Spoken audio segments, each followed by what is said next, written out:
तो भाइयों फिर से आ गया वो बॉडी बिल्डिंग के इंटरेस्टिंग अपडेट्स लेके। तो वीडियो को शुरू करने से पहले जल्दी से वीडियो को एक लाइक कर दीजिए, और अगर आप अपने भाई के चैनल पर नए हैं तो जल्दी से चैनल को सब्सक्राइब कर दीजिए ऐसे रेगुलर फिटनेस और बॉडी बिल्डिंग अपडेट्स के लिए। अब भाई ओलंपिया में बस एक हफ्ते का टाइम ही रह गया है और एक्साइटमेंट एकदम पीक में है हर डिवीजन की। और भाइयों कुछ एक दो दिन से हमारे डेरिक लंसफोर्ड के ऊपर भी अपडेट्स ठीक से कवर नहीं हो रहे थे, और उसका रीज़न आप भी देख पा रहे थे कि बाकी एथलीट्स के इतने ज़्यादा अपडेट्स आ रहे थे। तो भाई आज की सबसे पहली अपडेट आ रही है हमारे डेरेक लंसफोर्ड की तरफ से, जहाँ की इनका वही मिक्स टाइप का अपडेट आया हुआ है उनके ट्रेनिंग के दौरान। तो पहले ही चले अगर इनके फेमस मोस्ट मस्कुलर पोज के ऊपर, तो भाई ये पोज इनका कितना ज़्यादा बढ़िया और परफेक्ट आता है और आ रहा है, आई थिंक 7 डेज आउट में मुझे ये एक्सप्लेन करने की ज़रूरत नहीं है, क्योंकि ऑलरेडी सब जानते ही है कि डेरेक ये स्ट्रॉन्गेस्ट पोजेज में से आता है, क्योंकि उनकी आर्म्स और शोल्डर्स के साथ साथ उनका फ्रेम ही इतना बड़ा और इतना मासिव है कि वो इनके इस पोज को और इन्हांस कर देती है।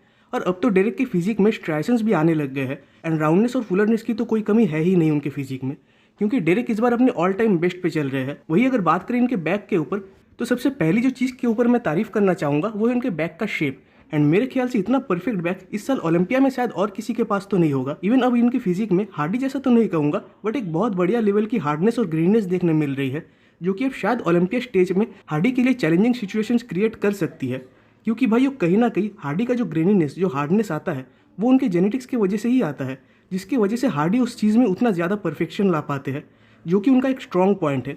वहीं डेरेक की स्किन कंपेरेटिवली थोड़ी थिक तो आती है, एटलीस्ट लास्ट ओलंपिया में तो थी, तो इसीलिए वो 19-20 का डिफरेंस आता ही है। एंड डेरेक इस लास्ट 7 दिनों में अपने कंडीशनिंग को अब किस लेवल पे लेके जाने वाले हैं वो एक देखने वाली बात है। अगली अपडेट है भाई हमारे हंटर लबराडा की तरफ से। अब इनका तो सीन वही पुराना ही है अपने हाफ फिजिक अपडेट्स देने का, क्योंकि पिछले अपडेट में उन्होंने बस अपने अपर फिजिक का ही अपडेट दिया था, एंड इस अपडेट में बस उनके लेग्स का ही अपडेट आया हुआ है। अब अगर लेग्स के ऊपर ही बात करें तो लेग्स कभी उनके वीक पॉइंट्स तो थे ही नहीं, कम से कम इस ईयर तो नहीं। हाँ, टेक्सास प्रो में उनके क्वाड्स थोड़े ऑफ कंडीशन तो थे, बट उसमें सिर्फ उनके क्वाड्स ही नहीं बल्कि हंटर खुद भी थोड़े बहुत ऑफ कंडीशन आए थे, जिसकी वजह से वो एंड्रयू से बीट भी हुए थे। वही अगर हंटर की इस अपडेट के ऊपर बात करें तो भाई हाँ, माना कि क्वाड्स उनके काफ़ी बढ़िया और कंडीशन आ रहे हैं, इवन सिमेट्री भी एकदम बढ़िया है, इवन शायद इन्होंने थोड़े बहुत इंप्रूवमेंट्स भी किए हैं, बट उस लेवल के मैसिव इंप्रूवमेंट्स तो नहीं है जो कि ओलंपिया में उनके प्लेसिंग को एक बढ़िया रेस दे पाए।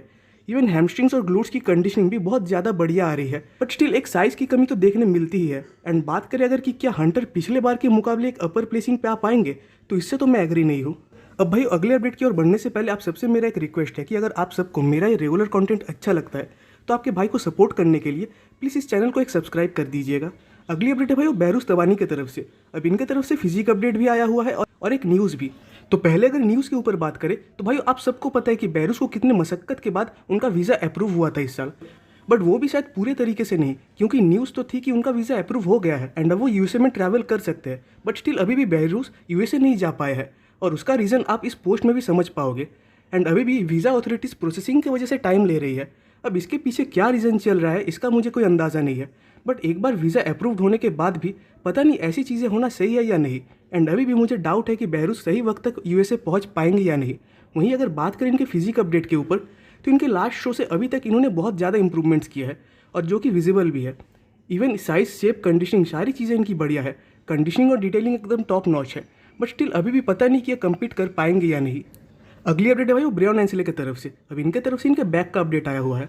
तो बात करें अगर इनके बैक के ऊपर, तो डेफिनेटली बैक में साइज़ और डिटेलिंग की तो कोई कमी नहीं है, इवन साइज और शेप भी पिछले बार के मुकाबले तो ज़्यादा ही है, क्योंकि ब्रियॉन भी अभी अपने ऑल टाइम बिगेस्ट फिजिक पे ही चल रहे हैं। एंड वही अगर बात उठती है कंडीशनिंग की, तो उसमें तो ब्रियॉन कभी ऑफ आ ही नहीं सकते। वैसे ब्रियॉन की फिजिक माना काफ़ी बढ़िया आ रही है फिलहाल, बट वहीं अगर बात करें कि ओलंपिया में ये कैसी प्लेसिंग पे आ सकते हैं, तो उसमें मेरा मानना है कि अगर ये टॉप 4 में भी आ जाते हैं तब भी बहुत बड़ी बात है, क्योंकि ऑलरेडी आप सब इससे वाकिफ़ हो कि इस साल लाइनअप कैसी रहेगी, तो उस अकॉर्डिंग देखते हैं कि इनकी प्लेसिंग क्या आ सकती है।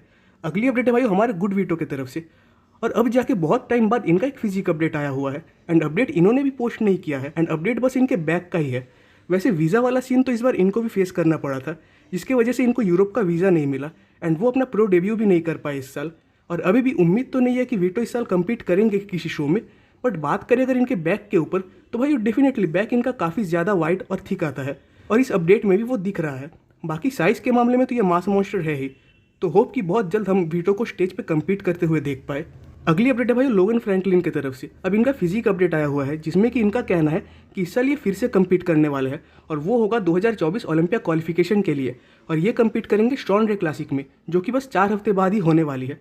अब लास्ट शो तक तो ये किसी कोच के अंडर नहीं थे, बट शायद अब वो किसी कोच के अंडर ट्रेनिंग कर रहे हैं। एंड पर्सनली इनकी फिजिक मुझे काफ़ी ज़्यादा बढ़िया लगती है और उम्मीद है कि शायद ये शॉन रे क्लासिक जीत जाए और 2024 ओलंपिया के लिए क्वालिफाइड हो। और इसकी लास्ट अपडेट है भाई फ्लोरियन पर्जन की तरफ से, एंड इनका भी अनाउंसमेंट है कि 5 हफ्ते बाद ये भी स्टेज पे कम्पीट करेंगे। हालांकि पहले पहले ये एक ओपन डिवीजन के बॉडी बिल्डर थे, एंड इवन 2021 में इन्होंने पोर्तुगाल प्रो में भी शायद कम्पीट किया था ओपन डिवीजन में। बट उसके बाद लास्ट ईयर इन्होंने शायद टेक्सास प्रो में क्लासिक डिवीजन में कम्पीट किया था, एंड वहाँ उनकी प्लेसिंग उतनी अच्छी तो नहीं थी और शायद अब भी वो क्लासिक फिजिक डिवीजन में ही कम्पीट करेंगे। बाकी देखने वाली बात होगी कि उस शो को जीत पाएंगे या नहीं। तो भाई आज की वीडियो यहीं पे खत्म होती है। कमेंट्स में जरूर बताइएगा कि आपको वीडियो कैसा लगा। वीडियो अच्छी लगी तो वीडियो को एक लाइक कर दीजिए और नेक्स्ट वीडियोस के अपडेट सबसे पहले पाने के लिए चैनल को सब्सक्राइब कर दे और बेल आइकन को प्रेस कर दे।